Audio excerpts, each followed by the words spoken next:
I don't know what was in the drainage pipes, but one of the number one keys to survival in situations like these is don't explore into the drainage pipes. What's up, TBS crew? It's your boy Steph back with another reaction. This time we have Mr. Creeps. What was in the drainage pipes? Creepypasta uploaded July 5th, 2019. Now down in the description will be a link to Mr. Creeps' channel along with a link to this original video so y'all can see it for yourselves without my commentary. Also will be links to all of my social medias. Get at your boy and see the personal life that I don't upload to YouTube. Without further ado, let's get into it. Written by A.W. Smith Writes. Shout out to them. Around 2001, when I was 10, my family moved to the southwestern United States. Our house was in a desert area with dirt roads and ditches. Young me thought it was awesome, and I spent a lot of time exploring, chasing lizards, and watching quail and roadrunners. This is red, by the way, not pink. One day, about a month after we had moved in, I was taking a walk through a sandy wash not too far from my house in search of scorpions. Though what I would do if I found one, I had no idea.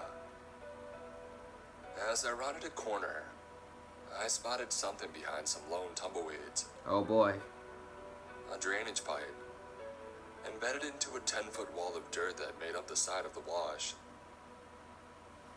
I didn't know what it was called or what specific purpose it served. It be like that. I just knew that it was a tunnel. That's all you need to know. I peered into the cement tube. The floor of the pipe was covered in a thin layer of the wash's sand. And since I didn't see any light at the end, I couldn't tell how far it went.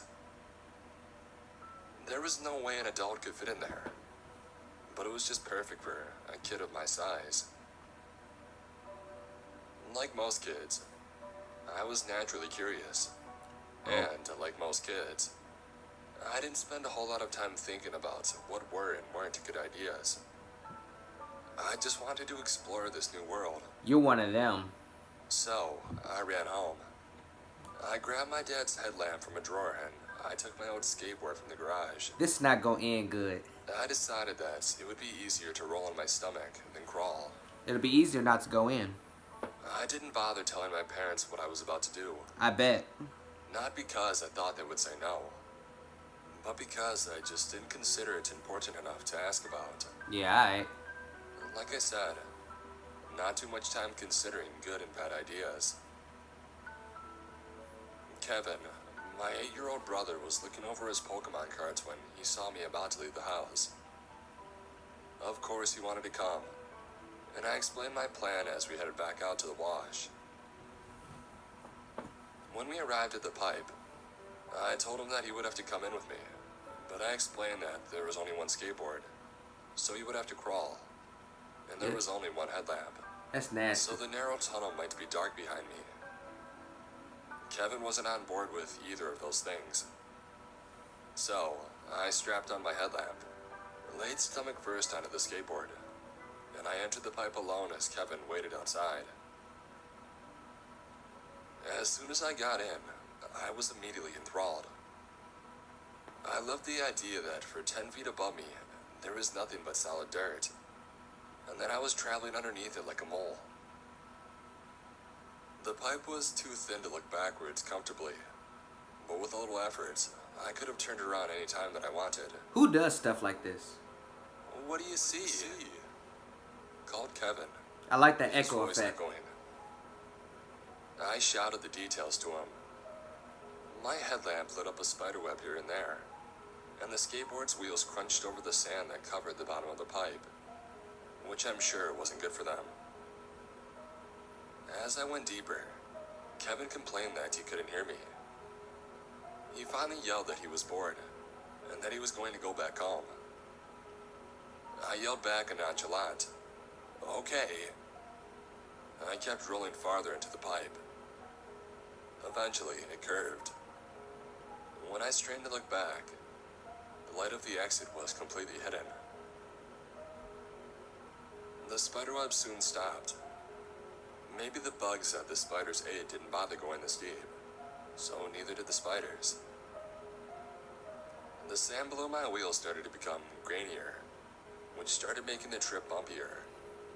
The wheels even passed over a few rocks. The air started to feel different too.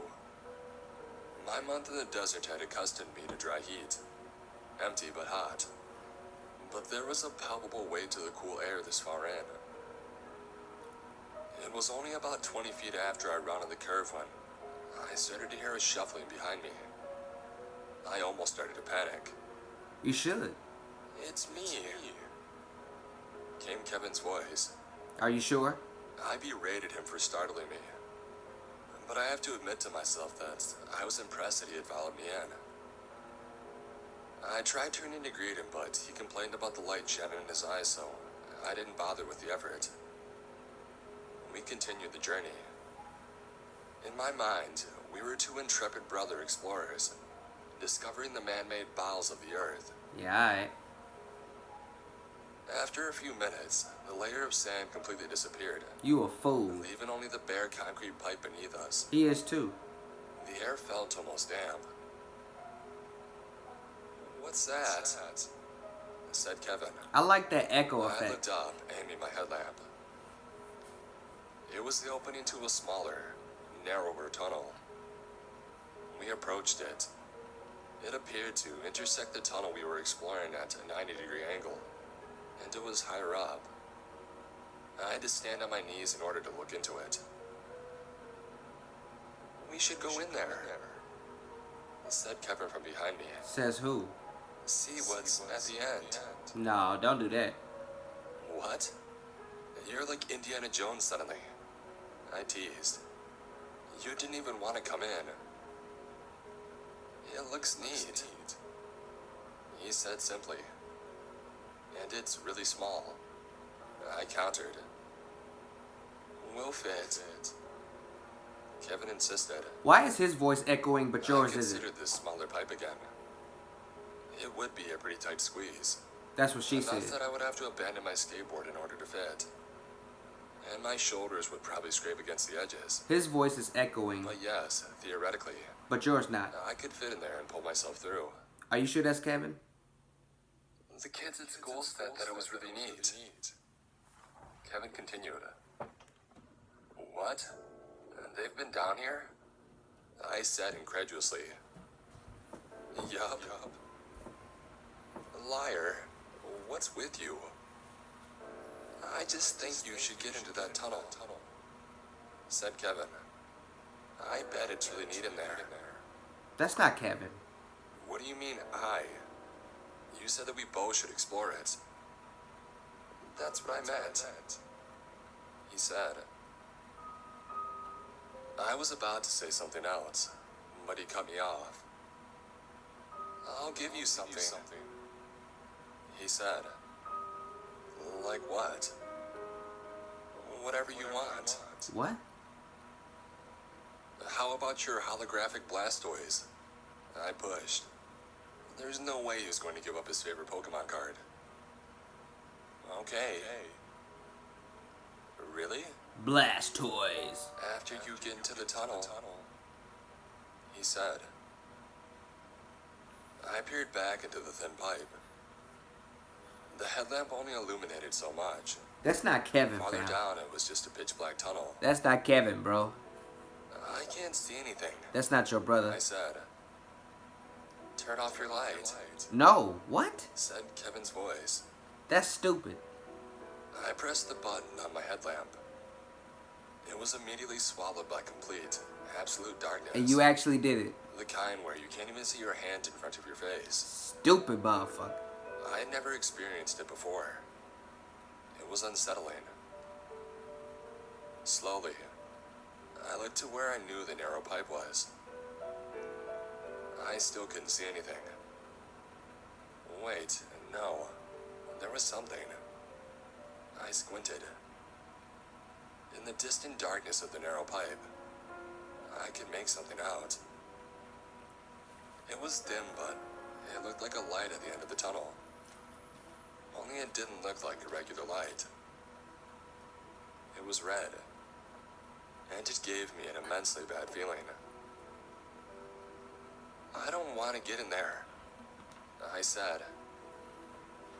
You're a chicken, said Kevin angrily. No, I'm not, I asserted. I just don't think that it's a good idea. Oh, now you're thinking. Come on, don't you want your holophonic blamstone? My blood ran cold. That was Kevin's favorite Pokemon. He had a poster of it hanging in his room. There was no way that he would have gotten the name wrong. Holographic Blastoise, I said slowly. That's what I meant. That's not Kevin, fam. I swallowed. My heart fell into my stomach. It all hit me in a moment. He had been uncharacteristically aggressive. He was in the tunnel, even though he hadn't wanted to be here. Right. And how had he seen the small tunnel from behind me? Finally, my brain froze for a moment as I realized the worst part. Since I had been down here, I hadn't actually seen him directly with my own eyes. Right. What's the matter? Came Kevin's voice. And now that I was listening, actually listening to that voice, my brain confirmed what my heart had already figured out. Whatever was down here with me, whatever was directly behind me, It's not Kevin. it wasn't my brother. In that moment, I should have started booking it. How? I don't know what possessed me to do what I did next. Was it my inquisitive nature? Was it the grim curiosity that draws us to look at car wrecks? I don't know. But slowly, shakily, I flicked my headlamp back on. And I began to turn around to see what was behind me. That's foolish. There was a screech. I saw a blur of motion in the light of the headlamp. And before I knew it, I felt a blow against my forehead. Damn. The headlamp's bulb shattered. I was thrown into the darkness. One hit KO. I screamed. Something grabbed my wrist, and it didn't feel like a hand. I screamed again, yanking my arm back with all my strength. For several horrifying seconds, I pulled against the unseen thing. You deserve this. It evidently hadn't gotten a good enough grip on me, because by some miracle, I managed to pull myself loose. I immediately started scrambling away, completely abandoning the skateboard. It was a tool of comfort, not speed. The top of the pipe was thankfully not so low that I had to crawl. Rather, I could do a sort of shuffling run with my bent legs, using my arms to scramble like a monkey. And scramble I did, as fast as I could, blindly down the pitch-black tunnel. I could see absolutely nothing.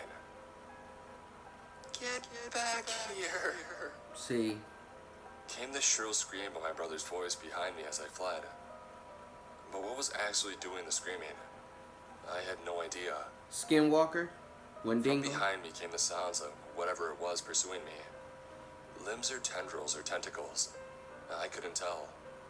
But they struck against the cement with a sickening speed. I tried moving even faster, but ahead of me was only blackness. After a moment, however, I had a sudden realization. I had no idea which direction I was heading. After a while, I had assumed that there would be an exit at the other end of the pipe. It's all bad. I realized that it could be literal miles away. Come on! Came my brother's voice, this time in an almost pleading tone.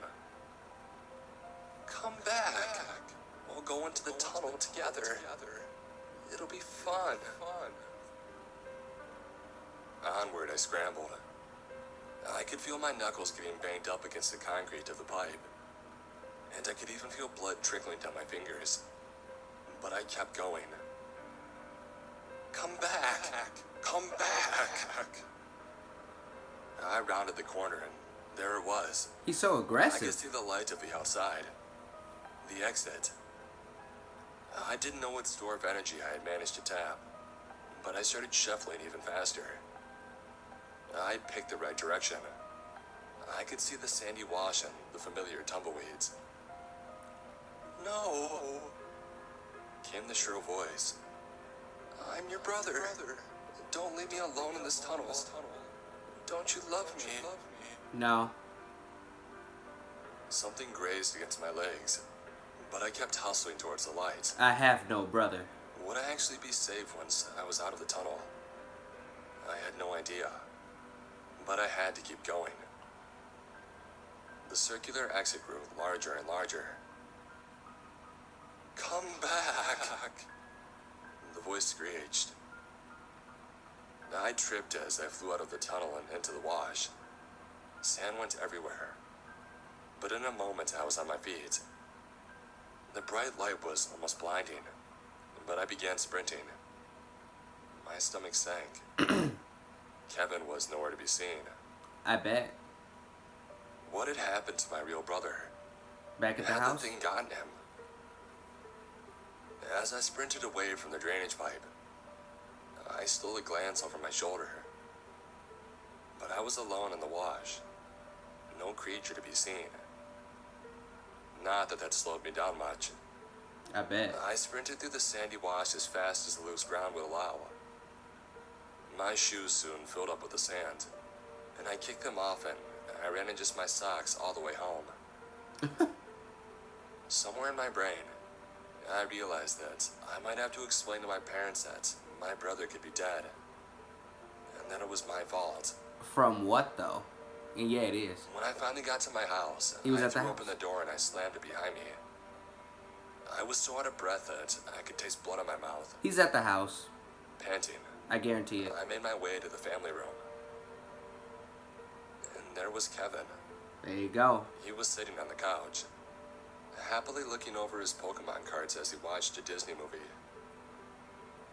He looked up at me. What happened to you?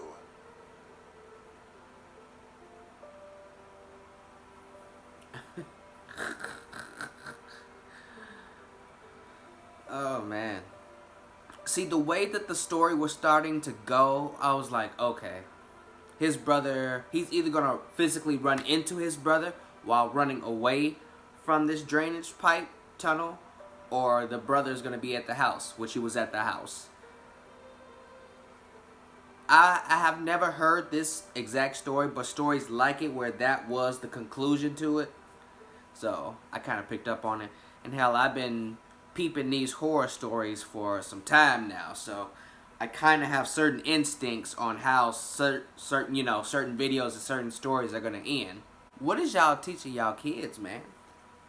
Are we not teaching our children not to go into mysterious places? I understand it's just a creepypasta, but still, like, I know kids are gonna be kids. They're gonna get into places they shouldn't. But damn, a whole drainage pipe though, like, how off were your parents? Is nobody watching you at all?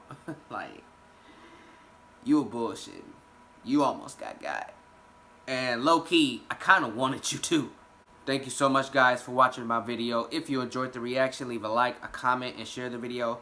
And if you really liked it, subscribe to the channel and tap that bell icon so you will get notified every time your boy Steph drop new content, which I do 7 times a week. That is all I got for y'all this time around. Your boy Steph is out.